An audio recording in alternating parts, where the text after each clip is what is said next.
Hello, and welcome back to this week's episode of Trav Chats presented by the Inner Miami podcast. My name is IMCFTraveller, and I am your host this evening. And joining me is my very, very faithful co-host, Jorge. How you doing, Jorge? I'm great, man. How are you doing? Can't complain. It's Thursday night. Getting ready to end the week, and I'll hopefully have a little bit more of a relaxing weekend.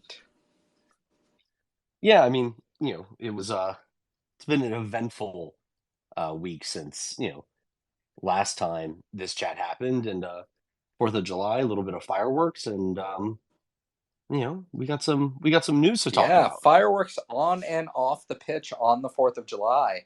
But we'll start with last Saturday. Last Saturday, Inter Miami played Austin FC at home, the first time they've ever hosted Austin FC.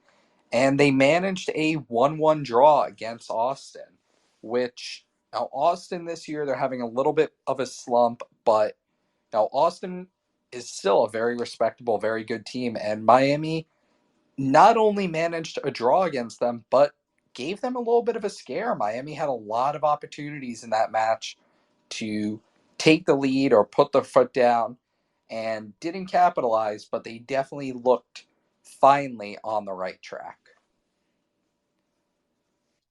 Yeah, the last, starting with, Saturday with that game and then, following up with the 4th of July match, I'm starting to get you know, the feeling that we had last year of, when the Heart Attack Herons were, pulling out some really surprise results after, really poor showing early in the season.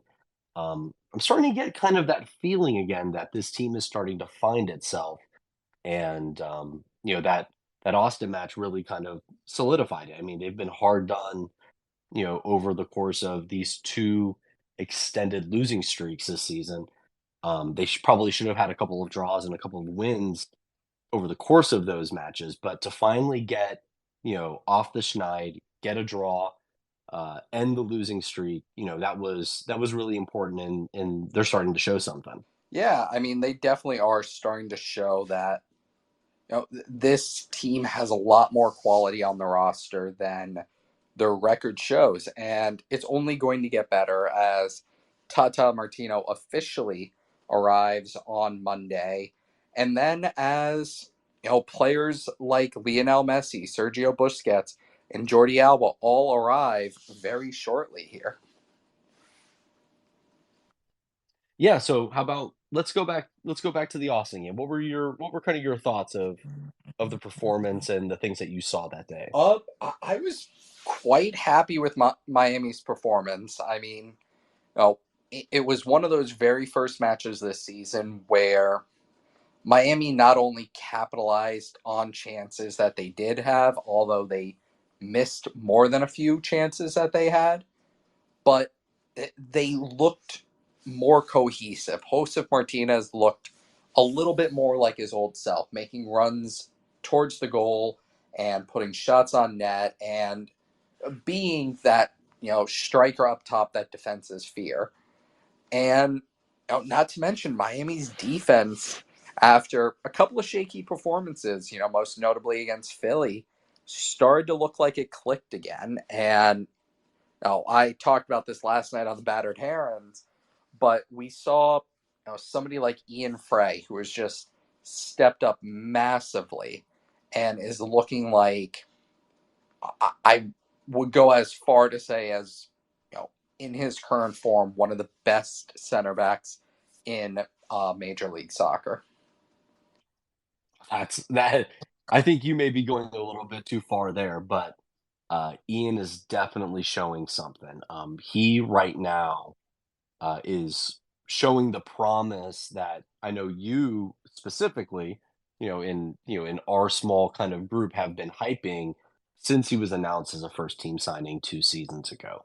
And to finally see him get his opportunity while being healthy, the kid is showing out. I mean, he hasn't had very many shaky moments. He's definitely, um, a heads up, passer. He looks and scans the field well.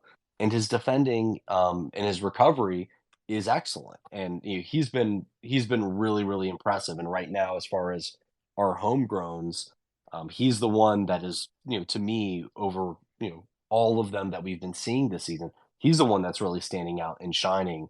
And I really can see a very bright future for him. Yeah, I fully agree. I mean, I've been very high on Ian Frey for quite a while, and it's nice to see him finally healthy and finally really performing at that high level that he's always had in him.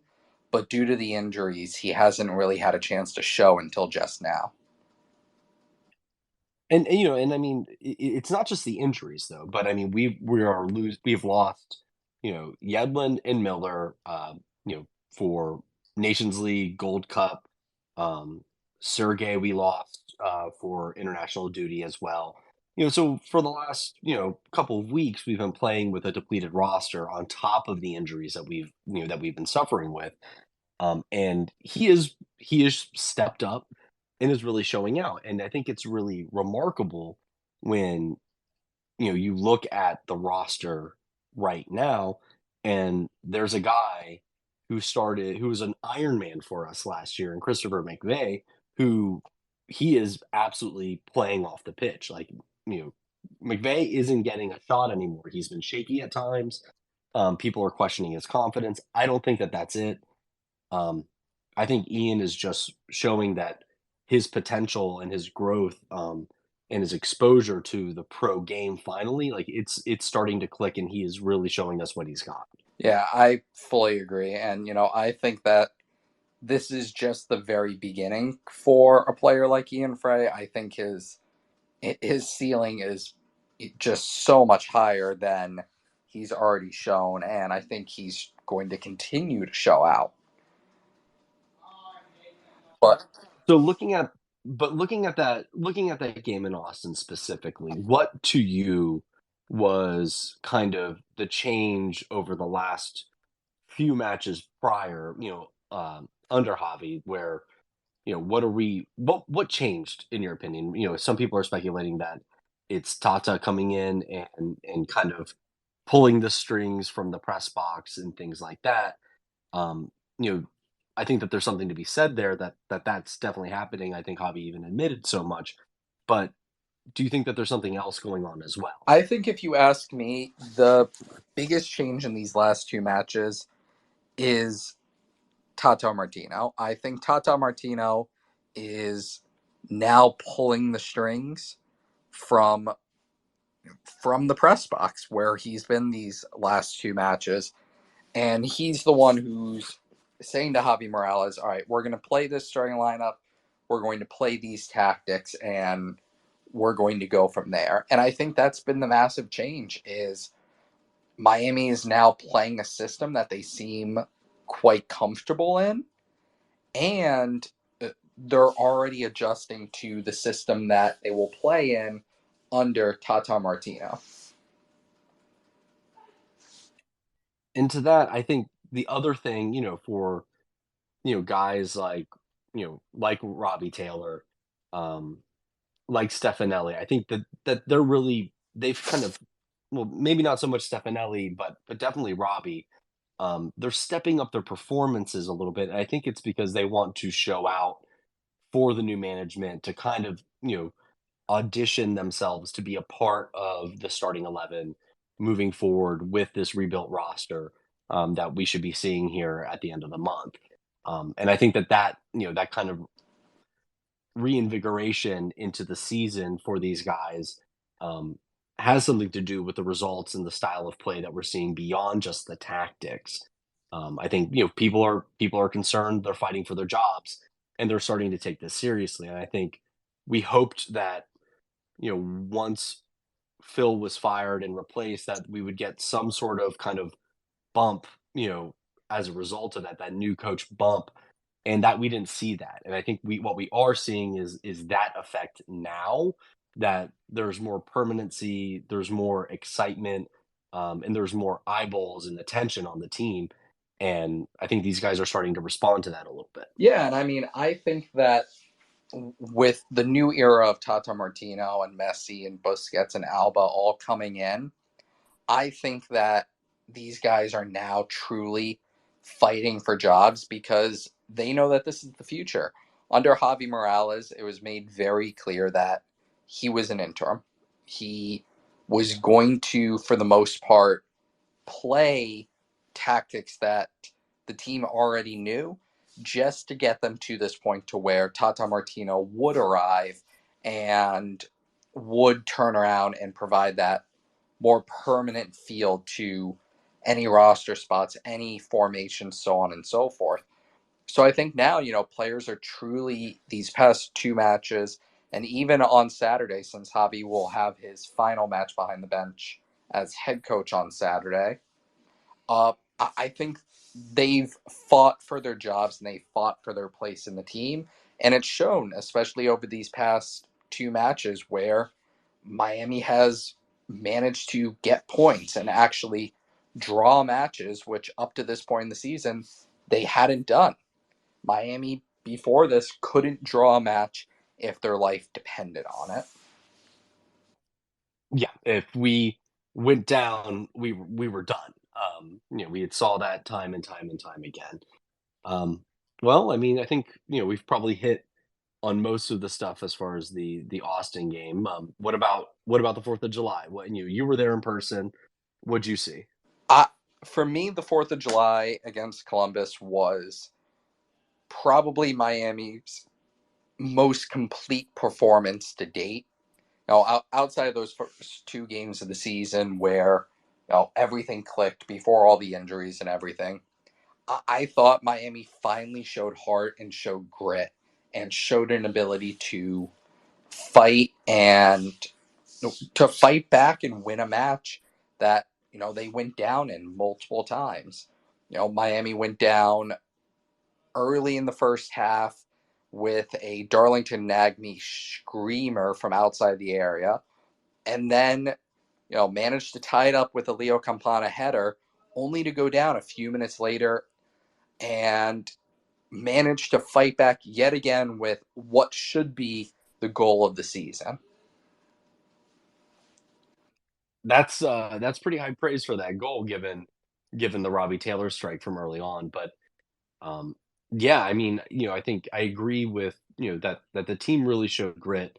Um, I mean, the advanced stats I think kind of bore out that um, we didn't have the best opportunities throughout the match, but the defense really showed out, played well. There were some really good stops that were made. I mean, the last what was it? The last 4 minutes of the match, and we're going to go right back to your boy Ian Frey. He had back to back, tackles and stops of some attacking plays that really were dangerous, um, for our defense. But uh, overall, I agree. First half wasn't the most complete performance. I don't think that they were at their best, but that second half, they really kind of put it together and brought it to Columbus. And and I think that these two Columbus matches have been, two really complete and well earned games. The win the first time around on the road, the draw at home. I mean, this is a team with the best attack in the league, extremely creative players, and we've been able to take points from them in both games. And we can't say that we've been able to do that against anybody else in the league so far this season. So they've really kind of stiffened their backs and played a really remarkable game, and fought like hell. Yeah, and I think that the Columbus game especially showed probably the most fight and the most promise I've seen from the young guns out of any match. I mean, Noah Allen playing left center back out of his natural position looked very good. Ian Frey in the right center back role was spectacular with, he had a great ball into Leo Campana to set up his assist on Josef's goal, and some absolutely crucial yet perfectly timed tackles at the end of the match. And Oh, even Benja Kremoski playing right wing back, well out of his natural position, looked great, and so did David Ruiz, and even Eddie Azcona looked great in his cameo at the end of the match. So Yeah, he really yeah, did. and He really did. I thought Eddie was going to put in. He had a shot from like the corner of the area with like a minute left, and I said to myself when he took that shot, if that goes in, I will walk to the team store right now and buy an Eddie Azcona jersey. Yeah, I mean Eddie is a player that a lot of fans have been excited about since his introduction, and I frankly have been not as hot on him. Um, I thought that his temperature on the field ran a little bit hot. He just wasn't settled when he was given his opportunities. 2 seasons ago and last season, and now with a little bit of more maturity, he looks more grown up and more physically ready to play to play at a professional level. And I'm really, really, really impressed with him. And the same goes for Noah Allen. These last couple of weeks, he's been getting burned. Because we need him to play. And the best thing about him is that I don't notice him on the field. Like he doesn't do anything that draws attention to negative plays that he's doing. And when he made his debut last season, I was impressed by, his speed and his strength, and, being able to play at this level, at, what was it, 16, 17 years old. Now he's just feels like a steady kind of professional player. And that growth, not seeing these guys week in and week out play, and then having them come on and then not feel like, oh man, the game feels really lopsided because he's on the field and he's being picked on. I didn't get that impression from Noah Allen at all, and I think that says a lot, to kind of praise him, and his play so far, and so that's been encouraging as well. Yeah, I fully agree, and I said it uh, to one of Noah Allen's family members after the match against Austin that I thought he is finally showing that promise that got him signed to our first team deal before the beginning of last season. And, that if he turns around, keeps showing up like that, he should give Tata Martino some thought for that left back position. Yeah, I mean, I think where we're seeing you know, Ian, Eddie, and Noah right now is that they feel like they are roster ready players, where they didn't feel that way necessarily last season. So at the very least, right now, they are very solid MLS depth pieces that can continue to grow, continue to develop, and hopefully, as time moves on, fight for starting jobs, and take the education that they're going to get from some of these players that are coming in and help elevate their game even further.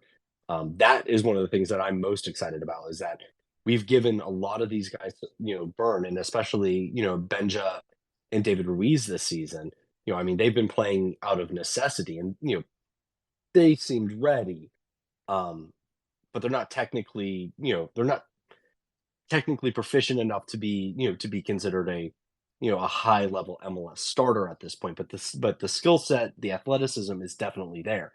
You know, the next year and a half, their development for all of these guys. I mean, that is something that you know this team has uh, kind of put on their bulletin board as, what they want to be known as far as a developmental system in an academy. And these guys really do have the opportunity to just explode their growth over the next season and a half, I think. Yeah, I fully agree. And, I think that, and I'm going to keep going back to it because I love him so much. I think that a player like Ian Frey has really made it at this point that there's a conversation that's going to need to be had about when Kamal Miller returns, does Ian Frey continue to start over a player like Kamal Miller or even over a player like Sergei Kristov? So, I'm beyond impressed with these young players and really hope that they take the opportunity when Messi, Busquets, Alba, and more arrive to continue learning and developing with them. Yeah. And as far as uh, their opportunities, the window for them to kind of show out is closing. And one of the final showcases for them coming up is this weekend against DC. DC's sitting in a playoff spot right now. They've been in a pretty good run of form. They really took it to Cincinnati. What was it, a week ago, 2 weeks ago? Um, they've been without some of their starters, injuries, suspensions, things like that. But this is a team that for those who may be new to MLS or new to Inter Miami, um, this match feels like a rivalry match to me. I think that there's some bad blood between the supporters groups. There's been, some real testiness on the field. Specifically the racial abuse incident from last season with Toxie, and I mean, I think that that the guys that were in the locker room last season are going to want to win this game. They've done a good job in picking up points, and I think if they can secure 3 points on the road in DC, much like they did last season, it could really do a lot to walk us up the table a little bit and make a push for a playoff spot come the restart after Leagues Cup, a real reality. And I think over the next two matches, we've got this and we've got St. Louis. This is the one that has to be circled. This is an Eastern Conference rival. There's a way to it's a 6 point match for us. They can't climb the ladder anymore, and we can start climbing up, and chasing them down. And then in the bad blood and the history, and I think that for me, this is a game that I always circle. It's a game that I always try and go to. I'm not going to be able to make it this season, um, but yeah, I'm really amped for this one. Yeah, I'm amped for this one, mostly because, fuck DC, fuck Taxi Funtas. Uh, God, I love that's my own show and I can swear. Uh, but I really dislike DC. There's bad blood between the supporter groups, as you mentioned. There's bad blood between the teams after last year's racial abuse by Taxi Funtas, and it's one of those matches that I always look forward to because DC, no matter how strong they are in a given year, always seem to be beatable. They always seem to be like a team that you can find a way to beat them. And I think that, for Miami, if you can go out and beat DC and, get 3 points again against an Eastern Conference opponent as we head into, one more league match before the League's Cup break, I think you have to do everything possible to get those 3 points and to turn around and set yourself up the best way you can to turn around and make that push up the table and you know just doing what you can before all the changes happen in the next couple of weeks. So, what do you think is, tactically speaking, like how do you approach this game? Because, over the last couple of weeks, we've seen a lot of, Joseph Martinez starting as a single striker. And we haven't been seeing the partnership of him and Campana. But, what we did see, on Tuesday was the reverse. Campana got the start. He dunked in the header. He had the assist on Joseph's goal. I think that, as a matchup, if these two guys have been building their chemistry throughout the season, um, you know, maybe we're starting to see some of the fruits of that come forth. How would you set up the squad going into DC? I would honestly set it up with. I would go kind of towards how Miami finished last match with a sort of 5-3-2. I would just go with that from the very get go. Miami is going to need to get on the front foot to get ahead of DC and get ahead early. And I think the best way to do that is to throw Josef Martinez and to throw Leo Campana at them from the very start. They showed last year that they struggled with having basically two strikers up top and with that kind of relentless pressure. And that's how Miami beat them last year. Miami turned around and toned up the pressure from the get go and said, listen, we're going to turn around and just go after you from the very start of this match. And I think if they can do that again this weekend against DC, they're going to thrive and they're going to get out of there with 3 points. So with the 5-3-2, you know, it is quite possible going into Saturday, we are not going to have the same roster that we had on Tuesday. And the big, the big question mark is whether or not Rodolfo Pizarro has actually played his last game for Inter Miami. There's a lot of rumors out there that a potential trade is in the works and being finalized between Inter Miami and the LA Galaxy. Um, and if he's not available, how does that three in the midfield shape up for you? Because in the last match, we saw Benja playing a wingback role, Taylor playing a wingback role, with Pizarro starting. If you take Pizarro out of that lineup, who fills his spot? What does your rotation look like in that case? I'm almost tempted to say Eddie Azcona from the very start. Oh, I think that Eddie Azcona showed last match that promise that we've been waiting for out of him. And I think he should be rewarded for it. I think that Eddie Azcona should be looked at and said, listen, you played great in your cameo on the 4th of July. Prove that you can do it again. And if he can, then, absolutely fantastic. He's yet another homegrown that we say, look at this, look at what we've developed, look at what we have coming up. So, that's kind of the way that I would at least start it out and then go from there. Miami's bench has had a couple of MLS Next Pro guys on it lately, Tyler Hall and Lawson Sunderland.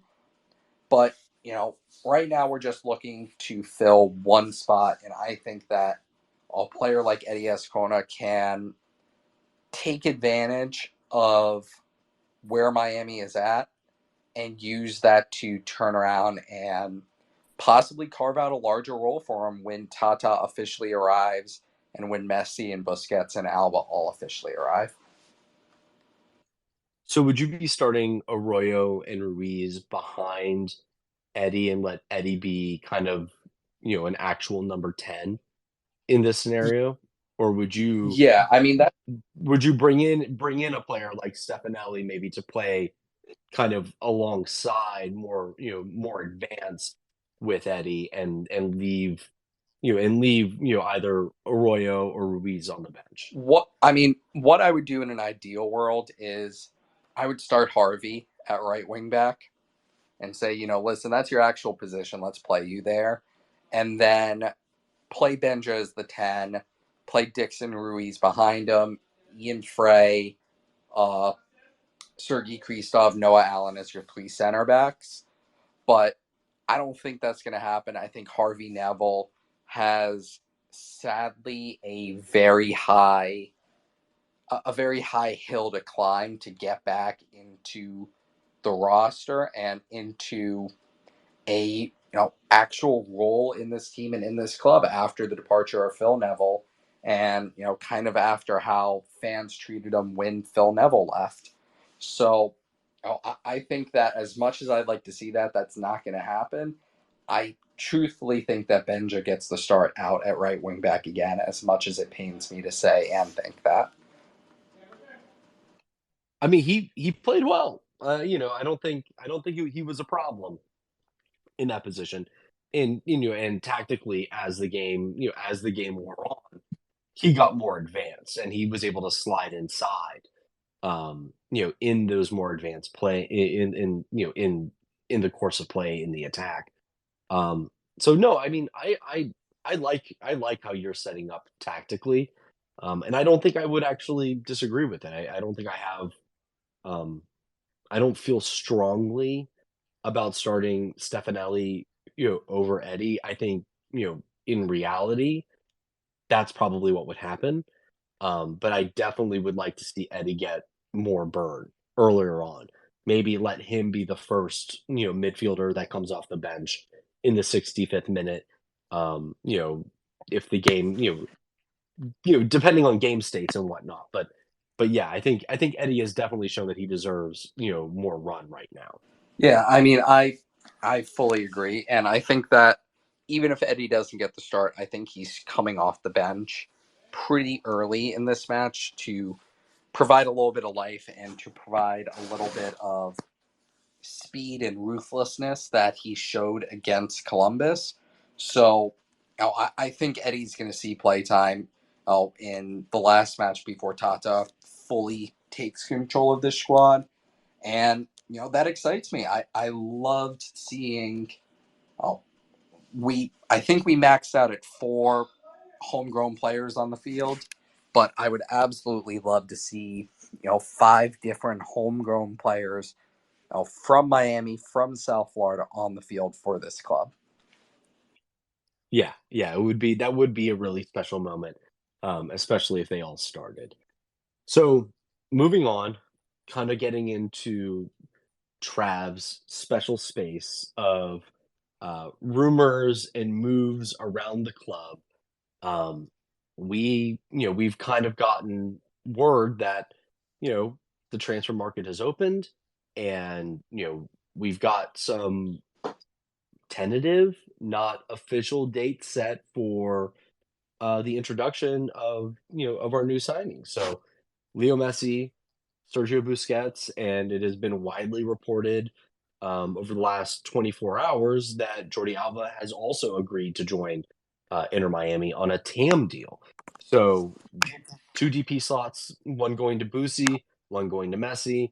Um, those of you who have been following the team know, Rodolfo Pizarro, Gregory, and Leo Capana all take up DP slots. The mechanism, just to kind of break it down quickly, uh, that we would need to utilize to make those slots available for Messi and for Busquets. Gregory, his roster, his actual salary is low enough that it can be bought down using allocation money, GAM or TAM, to take him from a cap hit from a DP spot into a TAM level. So that makes one of those two spots available. But that leaves Campana and Rodolfo Pizarro as occupying the other two. Most likely, and what is being reported widely today, is that Rodolfo Pizarro is, a trade may be getting finalized as we speak between Inter Miami and the LA Galaxy. That trade details not fully known at this point, but essentially what the mechanism would be would the trade would go Pizarro to LA Galaxy.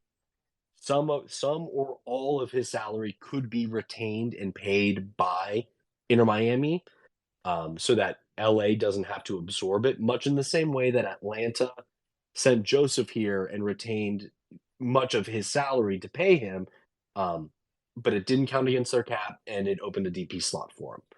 So same kind of mechanism for Rodolfo going from Miami to LA.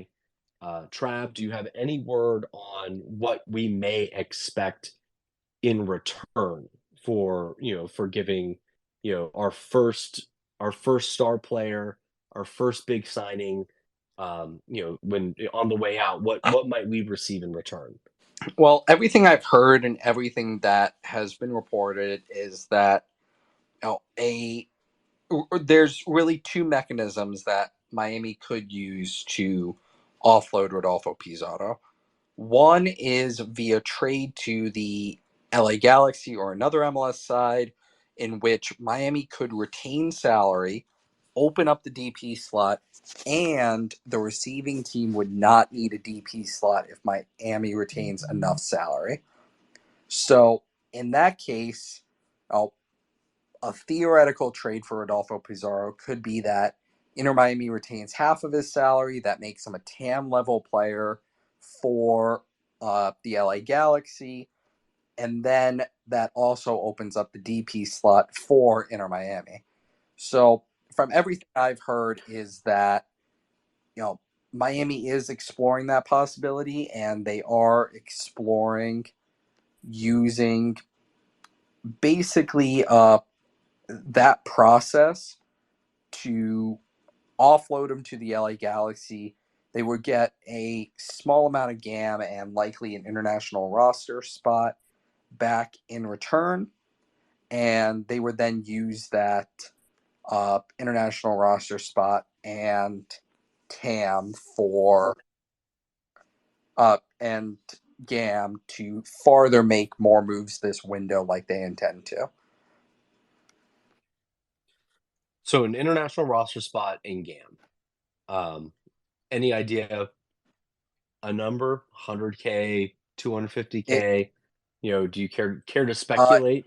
Because I don't see it being a 1.2 million dollar situation where we're getting that kind of money back. No, it would be a small number, uh, just because a international roster spot is worth about 125K in GAM right now, and a uh, and then they'd probably throw in a little bit of GAM on top of that because they are receiving a player that will help them in the midfield alongside a very exciting player like Puig. Yeah, yeah, absolutely. Oh, it looks like we've had somebody join Yes, us. Jay from Who's the that? Inter Miami podcast, our boss and the owner of my soul. Jesus, I don't know about boss nor owner of anyone's soul, but hey guys, sorry to finish up a little family dinner action there. Um, but yeah, hey, this is a move reminiscent. I think George already spoke on this of Yusuf Martinez.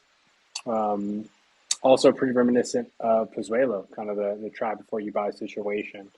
LA is obviously a heavy there's a heavy Mexican population in Southern California and even across the border in northern Mexico who are starting to become MLS fans or Galaxy LAFC fans. So the move makes a ton of sense. We're yet to know the final details of it, but we do know the mechanism is there for this to successfully happen, and we're just going to have to pay the details or just wait for the details rather.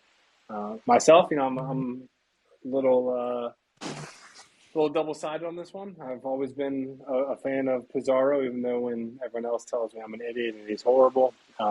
I think what he can bring to the team, the effort he gives, is always at the top in terms of ability to run nonstop. And unfortunately with Miami, past season, he's kind of had to try and do too much on his own, and we've never been able to have Rodolfo play in his natural position and play free. It's always been we require so much of him. So I do wish him the best. This move makes sense for both sides, honestly. I mean, LA Galaxy could use some help on the wing, and we obviously have to free up a spot for Busquets. So, I mean, all signs point to this making sense. We'll see what happens. Yeah, I think you make a really good point. As far as the kind of cultural and need fit for Rodolfo. Like you said, LA, large Mexican American population there. He is going to have fans who are going to want to support him. And frankly, it is bittersweet. You and IJ, in the Discord have definitely gone back and forth over, what Rodolfo's value to the club is. I've never thought that he was a star player, but he is definitely a valuable player. He's definitely a talented player. And he did give a lot to this franchise and to this club. And, it was a little heartbreaking to hear Trav, talk about him standing on the field, taking it all in after the match and not feeling like, from afar, like I am, not being able to clap and let him know that it hasn't been great, but we do appreciate what he's given us and who he is, and that he will always be a member of the club and he will always be a part of this club's history. And so, I obviously wish him the best. I want him to succeed. I'm sorry it didn't work here, but, on to the next thing. But, I think that we all appreciate, who he is in the history of this team. Yeah, I agree with you completely. And unfortunately, just we the family vacation. Anytime I can allow my parents to see their grandchildren, I'm gonna take it. I was not able to be at Tuesday's game. I did watch it, and the end of the game, just those scenes of him just by himself on the field, and you could tell he was just taking it all in, having a serious moment to himself. And there are times in this sport which makes it the beautiful game, right? Where there's that emotional, visceral reaction that you get, and I felt bad for him. I felt like he didn't get his fair shake, and I wish the best for him. And I agree with everything you said, but the fact is the club is in a metamorphosis right now, right? We're just a caterpillar going into a cocoon, and we're about to come out a butterfly. And I preach this in the Discord and to anyone I interact with. Do not do yourself a favor and do not get emotionally invested in any player on this roster right now, because it's certainly going to look different come Leagues Cup in the second half of the season, and it's really going to look different at the start of the season next year. And these are just the things that have to happen for a team to grow. But hats off, man. I'm bummed. I wanted to get my jersey signed by him. Right, I've got the inaugural Pizarro kit. Just had missed the opportunity, and now who knows if we'll ever be able to get anything signed again. Just the way they're going to bust the players to and from the stadium, but it sucks. In my eyes, it's painful. But you ask me in 6 months' time from now, or in a year from now, and I'm sure that the success of the club will have eased all those heartbreaks and pain. I certainly hope so. Certainly hope so. Inter Miami Hub. Hey guys. Welcome. Hey, thank you for How you doing? Thanks for letting me get on here for a second. I just had a question. It's speaking of change and metamorphosis and everything that's happening around the club. How exactly are we getting all this done if we are quote unquote under sanctions? First of all, how is this all really being able to be done, and what could next year look like if we're not going to be under sanctions? Like you said, don't get it. Don't fall in love with any player right now. I think we could be seeing a big change next year, because if we're making so many changes right now with limited options, and next year, what could happen? I guess that's just my question. Well, the big reason that Miami is able to get all of this done right now is because for the past 2 years, they have been banking GAM and TAM to do exactly this.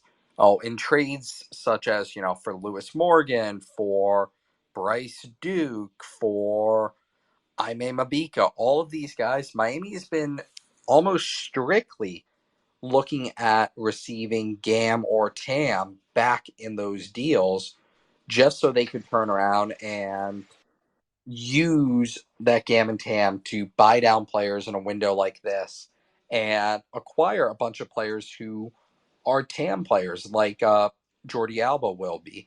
So this has been a conceded effort over basically the last 2 years.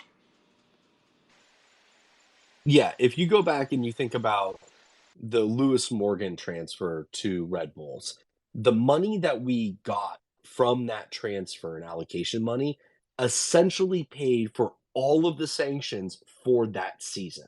So all of the other transfers that were done, Reyes, shipping, sending guys out on loan. I mean, I can't even. I mean, the turnover that season, we had what, 18, 19 new players coming into 2022. So from that 21 to 22 season, like that roster turnover that season, a lot of that money outside of the Lewis Morgan transfer in and of itself was banked because we weren't spending it on bringing in new players. We brought in a bunch of people, but we brought them in on pretty low and club friendly contracts. Same thing with this season. The Bryce Duke, Lassiter transfer, Ame Mabika, like Trav mentioned, Damian Lowe. That's where we've made up ground as far as the sanctions. We've been able, and we have to use this money this season. I think that's part of the Bryce Duke and Lassiter transfers. That right now this has to be spent this season. If we don't use it, we will lose it. But that wasn't the case for all of those other past transfers. So that is really kind of the mechanism in which we've been able to do this. Because I retweeted or quote tweeted something earlier today where somebody was bringing up that exact same point, and it's too complicated to go back through the entire history and kind of lay it out on Twitter in a thread because I just frankly don't have the time. But that's where it is.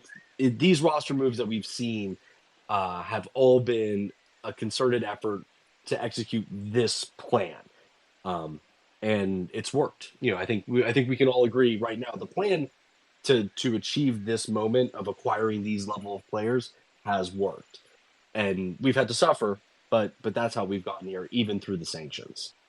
Yeah, I mean, listen, we bet everything on Messi. We bet the whole farm, and if that didn't happen, there'd be a lot of fingers and fair words that could be said at ownership. But just to piggyback off all of that, everything has been TAM and GAM related deals, but the actual reason this is happening is just the DP rule, right? We're going to get rid of Pizarro, and then we're using all the GAM and TAM to buy down Gregory to allow us the basically uncapped spending to secure Messi and Busquets. So Alba will come in as a TAM player. I think the recent rumor is 1.6 million, so slightly less than $1 million of GAM and TAM, which we've been acquiring, will be used to pay that down. The intricacies are vast in the difference of the two and how they can be used. But really, a lot of people are questioning how Inter's doing this under sanctions. And then in reality, we're just using the DP rule. We're just using this money, specifically gathered this money with the sole intention to either buy down Gregory, buy out Pizarro, or buy down Campana. And Jorge told me personally, Campana is not for sale. He's not on the move. So at least with two others, Gregory, easy to buy down, and Pizarro, either full buyout option or move him to somewhere else, get rid of the DP spot while still taking on the salary. I mean, that's an important fact is the club is willing to still fork out that money just to make these roster moves happen. There's going to be a lot of people talking that talk about the moves we're making, but everything is very by the book and it's within our disposal. And when, late February, early March rolls around next year, we're going to have an additional 1.2 million essentially to use on this roster. So expect additional moves there, but really we're just flexing that DP move and buying down some DPs where we can. Yeah, it's nice to have a war chest, isn't it, Jay? And that's that all the credit there goes to Hendo. Chris Henderson has kind of come in and had to really straighten out an absolute mess. And he's done a really masterful job of it. And and I don't think that we're done yet. I think that there are players on this roster, that we haven't seen play in the last few weeks, few months, who probably aren't going to be here over the next couple of weeks. And there's probably other people outside of Messi and friends that are coming in. I mean, there's the rumored, U22 center back from Racing, who's out there. I feel like that, unlike someone like, Hazard being linked with Inter, I think that a U22 signing of that caliber has a lot of legs and makes a lot of sense. And we have another U22 spot. One of them is taken by Emerson Rodriguez, who's out on loan. We'll see if he comes back at the end of the season, or if he's the buy option is exercised. But yeah, I mean, like that's where I would be if people are curious about what other moves are out there. Look at young South American talent, Yep. and see kind of we might want to have play with this new core group of players. I agree with you 100%. And where was it? Hendo shared a tweet actually today kind of about this. And this is what I'm saying, don't get too attached to anybody that's on the roster. Hendo shared this tweet earlier. It said, change is inevitable, but transformation by conscious choice. But transformation is by conscious choice. So the team understands that they're going to have a metamorphosis, but this is basically because this is the best way forward for the team possible. Everyone sees the results. It's not working. You can say it's Neville. You can say it's the roster. If you really want to be a dick, you can say it's Javi Mo, who came in just trying to hold it together for the greater good of the entire organization and the community. But there's going to be some uneasy change that happens. But if you trust in Chris Henderson, as I know myself do, and I'll speak on behalf of George and Trav, we all trust Chris Henderson. And so we have this blind faith that he's going to get us to a better place. And there's been all this question for so long about why are 10s open, why are 5s open. We bet the farm. It paid off. So if there's any doubt you have right now in trusting Chris Henderson, I don't know what to tell you. Because every move that he's pushed his chips to the center of the table, said, I'm all in, call my shit, it's paid off, man. And this is why we brought him in. He built Seattle to what they are. He came into a fledgling program and said, you know what, you guys are absolutely dog water, but I'll get you where you need to be. It'll take some time. And now we're starting to see, the benefits of this. It's going to be a very long process. This team will change probably 2 more times over the next 3 to 4 years. But have faith that we're going to get our core group down. The academy will continue to bleed in. And we're going to be a dominant force, not only in the East, but in the MLS. I'm not saying we're going to win the cup every single year, but we should be a top 10 team moving forward for the foreseeable future. That's the hope. Shoes Chest, welcome to the chat.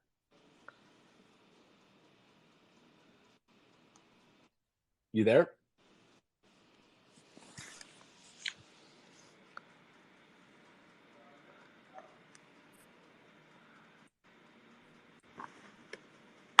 All right. Well, we'll move on while Shoes Chest figures out his mic.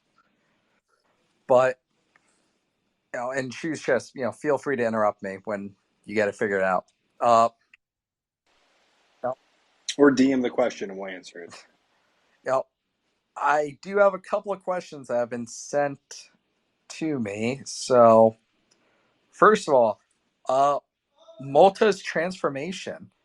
Jean Mota has, if you look at his, Instagram and Twitter in his recovery from his LCL injury, that man has put on a ton of muscle lately. So you got to be really happy for the guy to see him not only recovering from an injury, but thriving while he's doing it. Yeah, I haven't seen that, but I mean, he could have used to stiffen his back a little bit. He wasn't fragile by any stretch of the imagination, but if he's doing everything that he can to stay fit, I'm confident that he's going to be able to come back next season and really help, with this new core. I'm sure he is extremely disappointed that he doesn't get a chance to start with this team this year. And then the next question I've been sent is, what about Andres Iniesta? And as many know, Andres Iniesta has been linked to the club lately as one of many Messi and friends that will be linked to the club in the coming months and years. I have heard, however, lately that Andres Iniesta will not be coming to Inter Miami. That there was some gradual mutual interest, but they weren't able to make it work. So Andres Iniesta will not be joining Inter Miami, is the latest rumbling and reports that I am hearing and reading. Is that looking like a retirement situation, I or would assume that he either goes and gets the bag in Saudi Arabia or he calls it quits. I mean, he is 39 years old now. He has had one of the best careers for a midfielder number 8 out of any player ever. So, I think that retirement is very much on the cards for him right now. But it's a bag, man. It is a bag. I don't think Inter Miami is going to be happening. It's either retire or take this Saudi money. This, I mean, as a 39-year-old, that doesn't look half as bad as Iniesta does. I would take the bag, Yeah, I mean, if I was Iniesta, I would go sign a 1-year deal in Saudi Arabia and be like, all right, you guys are going to pay me $50 million and I'll show up once or twice and the rest of the time enjoy, I don't know, whatever Riyadh has. Sorry, I'm not very cultured on Saudi Arabian cities. Uh, but if I was him, that's what I would do. And I have a feeling that if he doesn't retire, that is what he will do. Any other mailbag questions, Trav? Let's see, because people love to text me during this with questions. Uh, Luis Suarez. I've seen a lot of reports lately that Miami is interested in Luis Suarez. Luis Suarez is obviously interested in reuniting with his former Barcelona teammates. I don't think Miami can make it work this window. Suarez is under contract with Brazilian side Grêmio, and there's no real way to get out of that. It's been reported that he has a $70 million release clause, and Miami's not paying a $70 million release clause right now. We just gave Messi pretty much everything we had, and we're already spending more than I think the next 20 MLS clubs combined. So Luis Suarez this window is not likely. In December, however, when his contract ends with Grêmio, I think there's a very good chance of that happening. I think Miami moves some money around, maybe then buys down Leo Campana or signs him to an extension and knock him off DP status. But I don't see that move happening right now. I see that possibly happening in December or January in the offseason. Well, My let's only not forget that. concern is that his knee has been keeping him out of games, and that he was questioning retiring because the pain in his knee was so bad. I also agree Gremio would let him retire, but there's a clause in that agreement that he can't just go re-sign with another team, specifically Miami. Exactly. And I've heard the same thing, that, he was considering retirement, but that if he did take that route, that they would put in a clause that basically says, you're under contract with us until this date. Even if you retire, you're not allowed to go immediately sign for another club.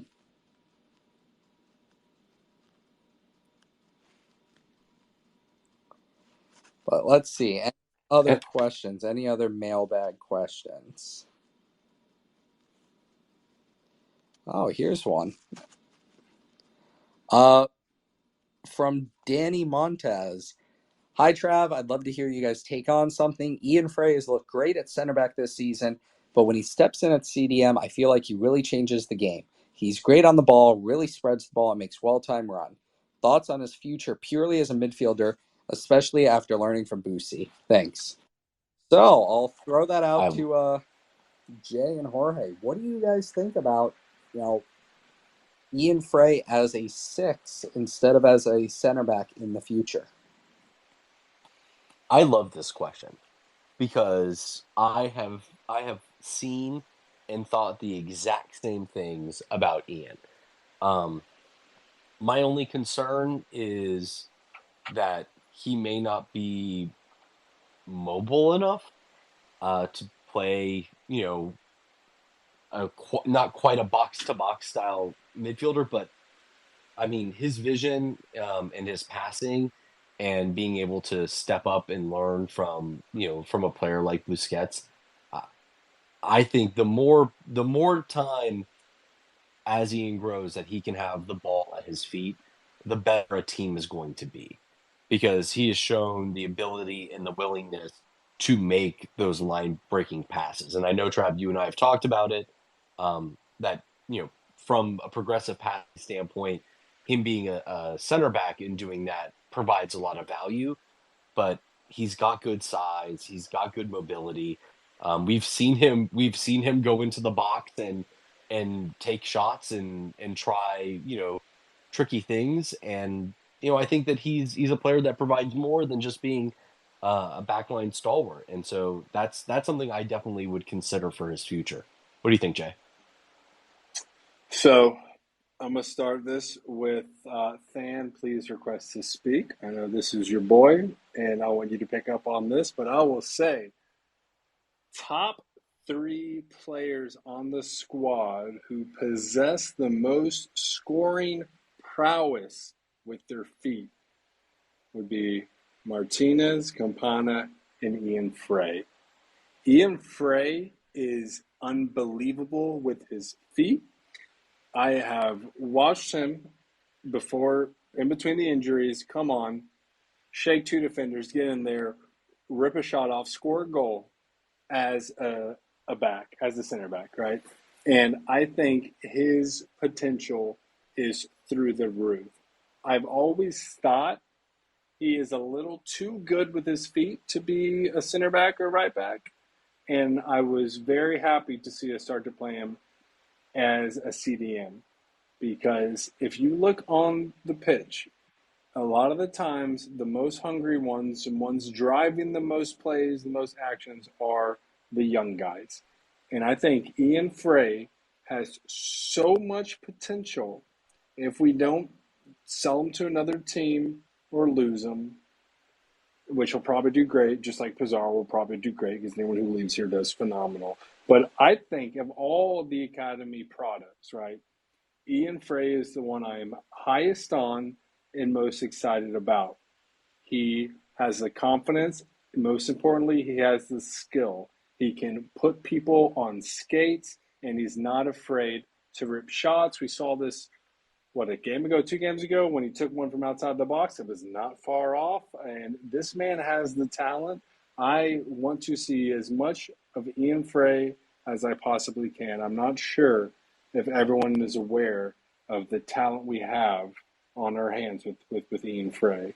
And I would like to pass this to my co-host, my brother, Than Harrington, because he covered the academy throughout the entire saga that Ian Frey was there, and he can give you an even better picture than I can. Hey, what up, guys? Okay, so for me, I think it is going to be imperative that Ian stays healthy first and foremost. A lot of the folks that are not aware of him have not been covering his journey as long as we have, let's say, and don't realize that he is coming off of 2 straight serious injuries, which could have done him in. We've seen other players done in by the same injuries. If he can continue to grow on the trajectory that he's at, I personally believe he's going to be one of the brightest stars that we have in the future. I do like seeing him at the CDM role. I don't see him as a center back in the future.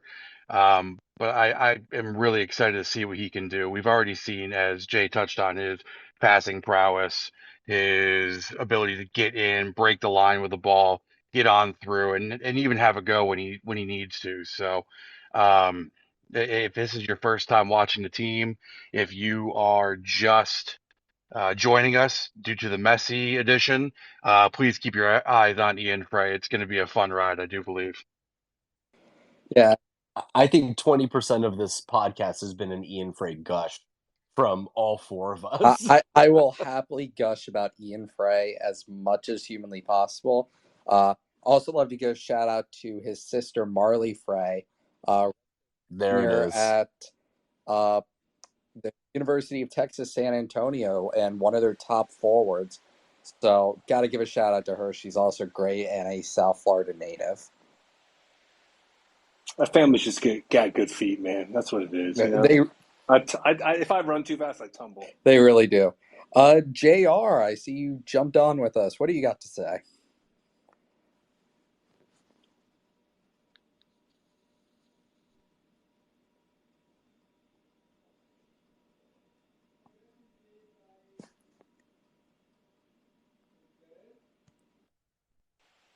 I clicked his photos. He's a Carolina Hurricanes fan. All right, never mind. He's Oh. uh, Vamos gatos, no, I say. we can't relate here to being swept.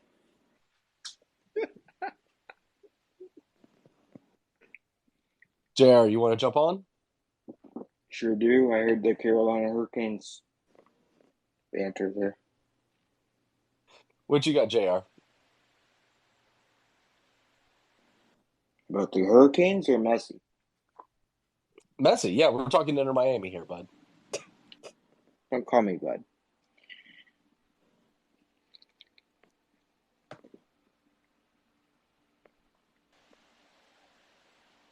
Okay, what you got, buddy?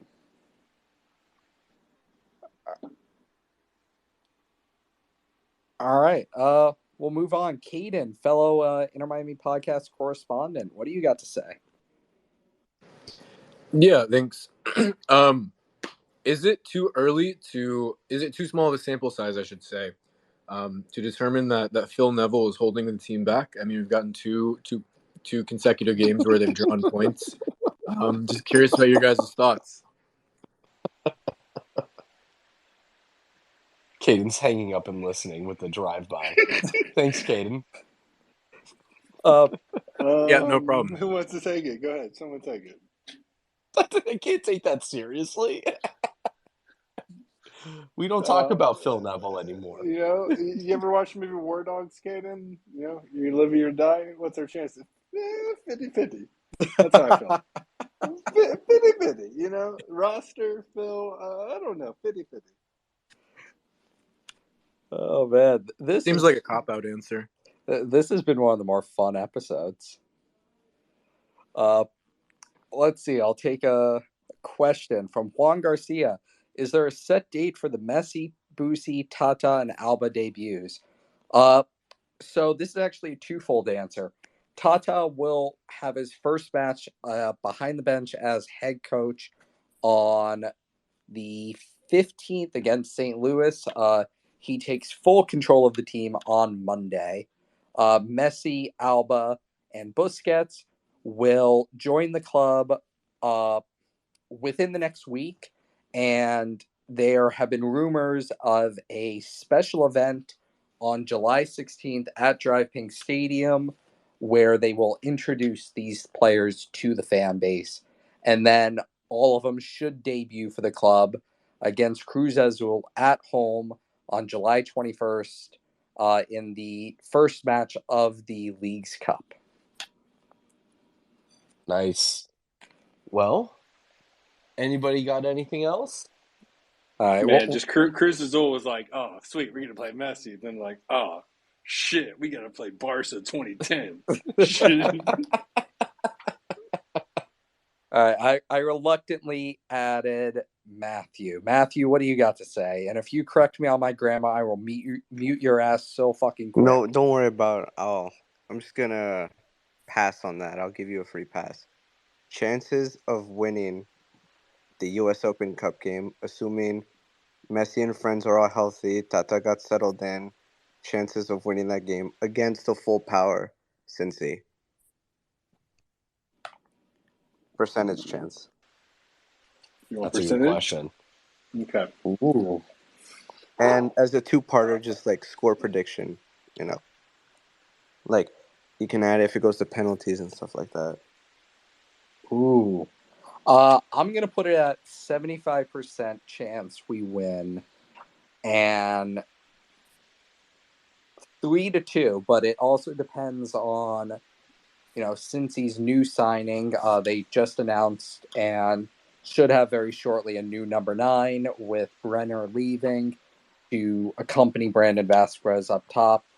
So, I think Miami has a good chance of winning that game, especially with Alba, Messi, and Busquets. But, it also depends on what Cincy looks like as they go through a couple of midseason changes as well. You don't think Matt Miazga is going to bottle Messi? No, No, because he's not Mexican. I have a really hard time answering this question because I want to see the team play first before I make a prediction on a game that would be the 5th match, right? That they're playing together. Theoretically, I think the team will have gelled, they'll have understood Tata's tactics by that point, and I think that I don't think I'm at 75%. Because of how well Cincinnati has played, especially at home and the atmosphere in that stadium. But that is the match that I am circling to go to this year. I'm going to try everything I can to be there in Cincinnati for that game. But I would put it at 60-65% right now without seeing the product, even though knowing that we will have superior players at that time. I don't know. You guys know me. I can be a little reserved in my takes, on these sorts of things. Fair. I'm going to go with just to give people they want. 55% chance, and that's solely on the fact that we've got to not only beat Cincinnati, but either Real Salt Lake or Houston. I think the championship is going to be won in the Inter Miami FC Cincinnati game. I think whoever wins that will be having the best shot to win. My issue is only 5 games in. Can they really gel to Tata's system? I don't know. Cincinnati is a well-oiled machine, so I'm only saying 55 and not 40 or 45 solely because we have Messi, Busquets, and Alba coming in, and who else, we know beyond that. But I got to be a realist, man. I'm not thinking that Messi just comes here and we win out the rest of the season and we just sweep the entire season the following. I still think, given the struggles of this team, there's going to be some more of that going forward. So I'm trying to stay precautious, so I'll give it 55%, which is still better than sub 50. And All right. Chris from Battered Herons wants to ask. Yeah, that was about to throw it to our boy. Stop Chris. thumbs down in me, Than. I'm trying to be a realist for us. Hey, pal. First time, long time. So, Chief, I got a question. I think I figured out the Legends of the Hidden Temple Rubik's Cube. Silver monkeys all day, bro. Oh, yes, silver monkeys. I got a silver monkey shirt. I'm wearing some next pregame. Dude, let me tell you, I went on Double Dare with my daughter, and I'm so stupid that I didn't take the shirt before the Nickelodeon hotel closed down in Orlando. I mean, forget it. I don't know why we're just bantering off. Back to serious talk, Chief. So I figured it out. When is Emerson coming back? So that way Messi can look 100 times better. I'll hang up and listen. Relax. Wow. Relax. No chill, bro. August. that is I'm just your gonna say that was the August. solving of the Rubik's Cube from last night. Was Emerson's return. As a Colombian, I would never ever like to see Emerson back here again. I'm sorry. Get out of It here. it just doesn't work. It just does not work, man. He's just not good. What Well, can I now say?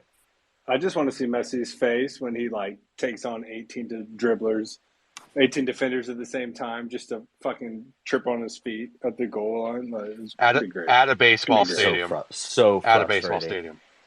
Out of baseball, and then Messi was Uh, like, "What? What did I sign up for?" But Emerson's come uh, back like, "Holy shit, they're good now. Let's ball. I got freedom to run now." man, the jokes this episode have been amazing.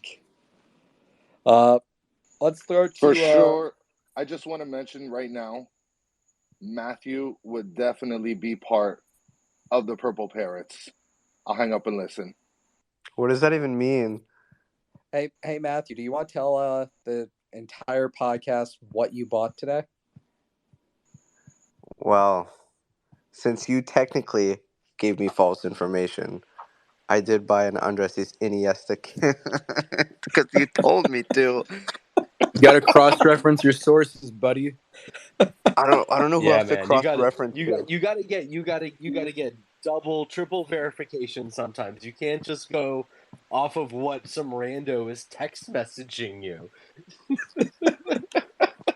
Look, man, Matt, I if it trusted makes this you feel guy. any better, buddy, if it makes you feel I any better, I I saw called 2 kids wearing Messi jerseys 2 months ago, and I thought in my head, idiots. And I now called look at Fanatics. now they're brilliant. So you know what? Hold on, hope, man. We might get Iniesta in January. Hold on, hope. I called Fanatics. I told them to cancel it. Thank God. If it got shipped out, I would have been point of no return. At least it wasn't when I ordered that Messi jersey. They gave me a NFL Texans. Oh my God. Well, As What soon since as was I we're your talking, excuse? So like my friend gave me the wrong information. I'm sorry. I need to cancel my order. well, and no, since we're talking about jerseys, hey Matthew, what jersey did you order in January? a On the advice Busquets. of counsel, I am not going to answer that question. That's the response, Matthew. He Listen, doesn't I'm know not what gonna counsel listen to the is. lawyers. Okay. I don't listen to lawyers, even though my lawyer tells me I should listen to lawyers. I regretfully, well, not regretfully, I can say I bought a Busquets jersey. And then when I Yuck. received it, there were rumors going around that was like, "Oh, Busquets is renewing to with Barca, right?" So I was like, "Oh shit, I fucked up." So so what I did was, you know how those customized jerseys aren't, what do you call it? Um, returnable. So what I did was, you know how like the letters and the things are pressed on, and when you press it on, right, there's usually air bubbles in between. So what I did is I got a lighter in it and I put it near the jersey. I didn't light it on fire like everyone's telling me that I did. All I right, I'm gonna created save you bubbles from in the the fraud. letters. I'm gonna save you from the fraud you're about to admit publicly. Don't do All right, this. Don't go down yeah, this road. I got to don't be go down honest. this road. Don't My go down this 2-year-old road. tells better stories than you do. Jesus, that was painful. Listen, All right. All right. I'm gonna So, He take wasn't advice done. He from the wasn't lawyer even and done. keep He my wasn't mouth even shut. done. He wasn't all done. This right. is gonna be another So 15 minutes, bro. I know we need Matthew doesn't know when to stop sometimes. I'm Juan, so Matthew we is have sorry. We Matthew's have the to one protect him guy. from himself. Matthew's the one guy in high school who had no problem hitting the time limits on his oral reports. Wow. That was actually true. 15 minutes go I by, he's always went just getting over. past the abstract. Juan, Socratic what do you got to seminars were a say? nightmare, let me tell you. For who? Everybody else. Yeah. All right, let's get back on track. All right, Let's wrap up All with right. some So, all right, real hello. Juan. content. All right. Yeah, How what's are you up, guys Hey, doing? Juan. All right. So Good. I have a question. So do you guys think there's gonna be some type of internal conflict with the new players coming, and then the let's say the homegrowns and the ones that have already been there? Like, there's gonna be that competition to make it to like the starting 11, but do you think there's going to be even more of like favoritism or conflict between the players? Uh, I personally don't think so, just because players have known this was coming. I mean, since the very beginning of this season, it's been very well known that, okay, Miami's going for Messi. If they get Messi, they're getting other players as well. So they've always known that this was coming. And, it's very much a kind of middle of the season fresh reset with, players like Messi, Busquets, Alba, and then a brand new coach, Tata Martino, coming in all at the same time. So I think that, there's not really going to be favoritism in play. Tata Martino is going to have 3 matches with the squad under his belt by the time Messi and Busquets arrive. And, we don't have a coach in place who's, been here for 2 years and is going to say, oh, no, I'm starting, Benja no matter what, or I'm starting Ian Frey no matter what. Oh, it's very much a fresh slate for everybody across the entire board. I Yeah, can't I would imagine say David. I can't imagine David Ruiz scoring up against Busquets for a starting position. Like, I can't see that happening. we never know. But what I will say is, do you think Scotty Miller from the Tampa Bay Bucks was upset Tom Brady was coming to town? Like I think everyone realizes they can benefit here. Everyone. No one has really been in a tried and true starting position outside of the forwards. Everything is so heavily rotated. So a lot of people can benefit. What's going to be the thing to watch is who benefits the most, who secures their spot the most. I think we'll see quite a bit of rotation. But I think that every single player on the team is looking forward to not only playing with Messi, but also practicing with Messi because there's quite a bit they could learn as well. Even some players that know they're probably on the way out might say, hey, if I can capitalize on the final, 2-3 months of the season, learn a bit from Messi, it might help me out of my career, then I'll be more effective down the road. Yeah, I Imagine. think that one of the ways to mitigate against conflict is to prepare in advance about how the roster is going to be restructured.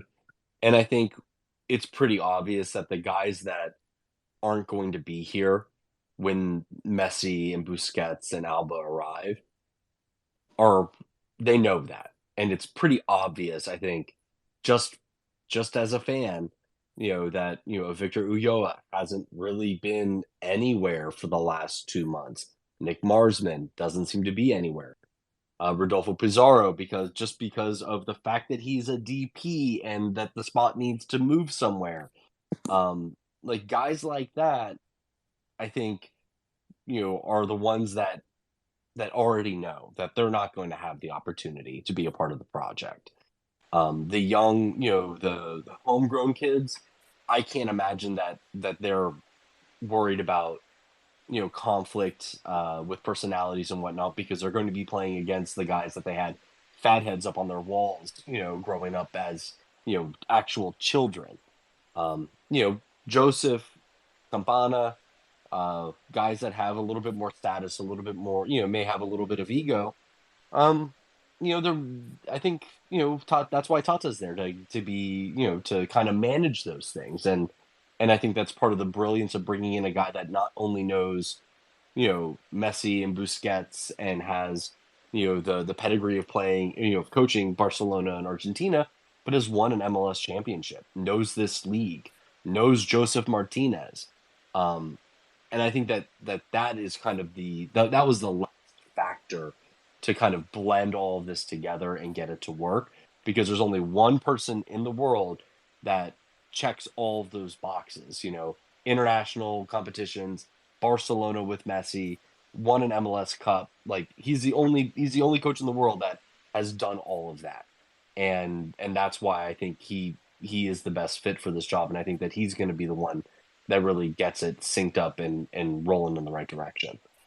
I would bet that I don't think it's strictly legal speaking due to contracts, but I would bet that if the club offered Rodolfo Pizarro a max salary, right? Like 612,000 type of deal.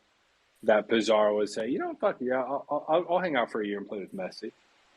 Like I think people want that to get that experience. It's more than just winning. You can learn so much from him. He can make everyone around him better, and that's I think going to be honestly the greatest impact because we're only going to have Messi for 2.5 years, maybe if we're lucky 3.5 years. Right. But the academy players coming up and getting to play with him, pick his brain, understand maybe better attacking positions, maybe learn some skill moves with the feet, with the body fakes. Like, I just think that this makes so much sense. And then afterwards, he's still involved with the club, still recruiting with David Beckham. But Messi might be more local to the club than David Beckham would be. David's got an international brand. Not saying Messi doesn't, but if he's here, say, twice as much, which honestly isn't a ton, but still comes to the organization, speaks with the kids, messes around with them in practice, gives them some advice. Like, that's the real impact of this all. You're getting to pick the brain of, like, if you were a scientist and you could sit down and go to dinner with Albert Einstein, every single scientist in the world is going to take that opportunity. Imagine you're like little Eddie Escona. How old is he? 18, 19 or something like that? And he's being taught by Messi. Like, well, he's already the Dominican Messi, so you just gotta exactly. convert a little bit. Yeah, I mean, I think the benefits of all of these signings will be beyond what they do on the field. It will be what they bring to the club in terms of teaching players and helping these young guys in our academy and our MLS Next Pro team. All of those players grow, develop, and become even better players as their careers move on. So I think that's just one of the massive benefits of all of these moves. We're already the biggest club in MLS while being the worst club in MLS. And he hasn't even come here yet. I mean, it's a staple. Like, people are going to recognize Inter Miami now as probably the premier destination in the MLS to come play without looking at the records, looking at the players that come here. Just like, PSG has built a foundation on playing in a not very competitive league and really focusing so much over the past 15 years to just brand themselves, although they don't have the salary restraints, to brand themselves as the top team in France, when others like Lyon, like Marseille, have been fighting for years. So this is a branding opportunity. This is a historic opportunity. The league's going to hate us for fucking 10 years probably, just because of what Messi brings to this club. Yeah, I don't think I can add anything more better than that. No, I agree. I fully agree with all of that. But on that note, we will wrap up this week's episode of Traveller Chat. Do we have any last second questions? Javi's staying, right? He's not going anywhere. He's staying. Yes, Javi will be an assistant for Tata Martino. I've got one quick question for you, Trav, if there's time for it. Yeah, let's hear it. Look, I got a reason with you. I've had, since the Messi rumors and signing and Busquets and Alba, every news outlet in the world is trying to cover Inter Miami. I've had a bit of a hard time keeping up with Inter Miami podcast news. Can you help me out with that a bit? Yes, I can. We are proud to announce here on Trav Chat, as one of the members of the Inter Miami podcast universe, we are proud to officially announce the Inter Miami podcast website. You can now find us at intermiamipodcast.com. You can go there and find everything you need to know on Inter Miami Podcasts, the club, Traveller Chat, a merch store coming soon, articles, supporter groups, everything. So if you want a spot to go to and find everything Inter Miami. InterMiamiPodcast.com is the spot to be at. Yeah, we're really excited to be doing this. Caden is helping with, the articles, Jay and Than, kind of the captains of the pirate ship, as it were. But yeah, I mean, I think we have what we want to be able to bring to, and this is something that we've been working on, as like a pretty tight knit community, for the better part, before the season even kicked off, before Messi and friends were announced.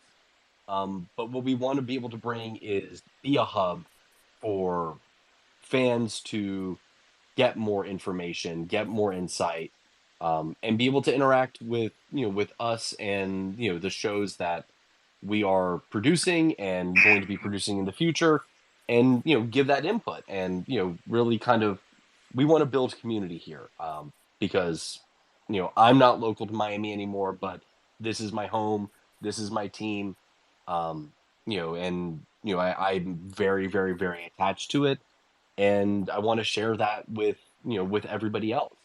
And so yeah, I mean, come join us along on this ride. It's really exciting. And Jay, as one of the founders of the Inter Miami podcast, what do you have to add? Oh, I don't really have too much to add, man. You guys said it all. I mean, props to Caden for staying on top of that. I've been, again, with family. We've been drinking tonight, so my memory. I did promise that, you see Need More Manas down there with his sexy NFT yellow black with the cowboy hat, man. He is the CTO of the podcast. I started this with the old co-host in 2019, just off a mission of wanting to provide news to the fans, and it's morphed its way into this. We've got amazing partners within the pod squad. It is heartfelt. Everyone that you see associated with the IMPC brand truly loves the team, is truly just doing this for the betterment of the community, to spread love, increase the awareness of the sports. I've said since day one, if the end result of this podcast is just one kid picking up a ball, falling in love with the game, and maybe making it to the national team, like that is the ultimate dream. Everything here is strictly out of love. You obviously know we don't do ads. We're not focused on monetizing. We are focused on building the community and surrounding ourselves with like-minded individuals, which you see with Trav, which you see with Jorge, with Caden, with Manas, with Than, and the other 5 behind that. I mean, it's heartfelt, man. It's just truly amazing, and I'm so happy that you guys are like-minded individuals and along for the ride, and we are just doing our best to make as much content and a centralized hub as possible for anything regarding this team. And it's been a beautiful ride, and I can't express my gratitude enough to every single member of not only the pod squad, the listeners, the community, the fan base, the Discord. It's just been such an amazing experience, and so happy to continue with some of my best friends, honestly. Yeah, I fully agree, and just want to take this chance to give a huge shout out to Jay, Than,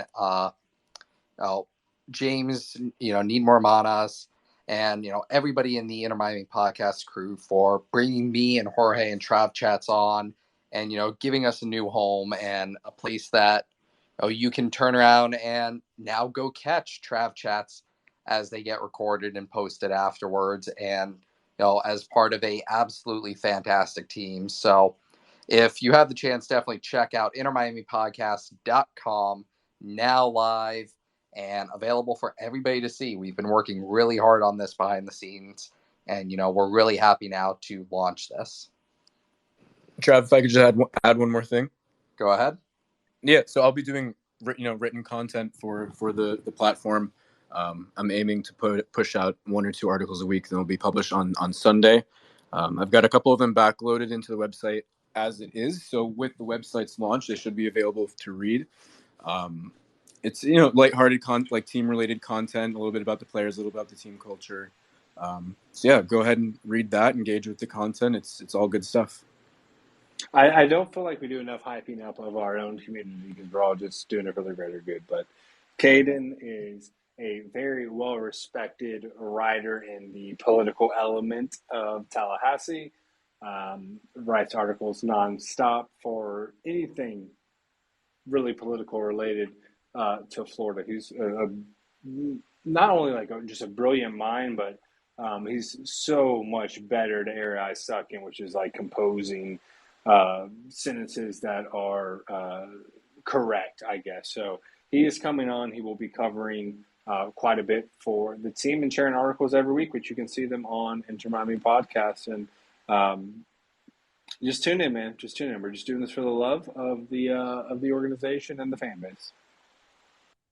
Yeah, I fully agree with everything that's been said. Caden is, I've known Caden for a little while now, and he is one of the best writers I think I've ever met and ever read stuff from. So I'm really excited to see his work on this site and just the hard work of everybody who's working behind the scenes in the Inter Miami podcast group and the Pod Squad. So we're really excited. Like I said, InterMiamiPodcast.com now live and available for everybody to go check out.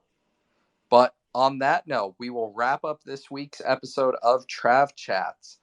As always, I am IMCFTraveller. Grateful to have my co-host Jorge on with me. And as we always end these with a good old Vamos Miami. Vamos Miami. Vamos, Miami.